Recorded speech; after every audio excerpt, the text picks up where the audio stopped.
जरांगेंच्या या भूमिकेकडे? मी एवढंच सांगू शकते की न्यायालयावर सगळ्यांचा विश्वास आहे. जेव्हा न्याय देवता आपण जेव्हा ज्यांना म्हणतो आणि संविधान अनुसार जेव्हा देश चालत आहे, आपले कोर्ट जे ऑर्डर देतात, जे आदेश करतात, त्याचं पालन हा देशाचा प्रत्येक नागरिक करतो आहे. आणि ज्या संविधानाला घेऊन आपण जी मागणी करताय, जी आरक्षणाची मागणी करताय, त्याच संविधानानुसार जे कोर्टाने आदेश दिला, तर मला वाटते जे हिंदूंचे सण आहे जे पूर्ण महाराष्ट्रात खूप उत्साहाने साजरे होतात. मुंबईमध्ये पूर्ण देशाचे लोक लालबागच्या राजाचे दर्शन करायला येतात, प्रत्येक ठिकाणी दर्शनाला जातात, खूप गर्दी असते, उत्साह असते.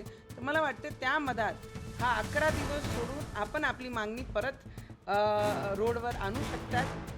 आपले मागण्याकरता आपल्याला संविधानाने हक्क दिलेला आपण बजवू शकतो. पण मला वाटते 11 दिवस हा आपलेच सण आहे, त्याच्यामध्ये कुठेही विघ्न ना टाकताना आपण 11 दिवसानंतर रोडवर निघाल्यानंतर मुंबईमध्ये येऊन आपले हक्क मागू शकतात. पण जे कोर्टाने आदेश दिला आहे त्याला मान्य करणं हा एक हिंदुस्थानमध्ये राहणारा प्रत्येक नागरिकचं कर्तव्य आहे. जरांगे असे म्हणाले की ज्यांनी केलं ते देखील आमचा मोर्चा अडवतायत.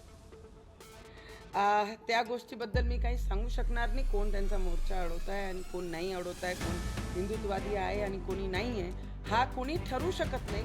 पण मी एवढंच सांगू शकते की 11 दिवस हा आपलेच सण आहे, तर 11 दिवस आपण हे चांगले उत्साहाने आपण साजरा केला पाहिजे. त्याच्यात कोणाचे माध्यमातून विघ्न नाही झालं.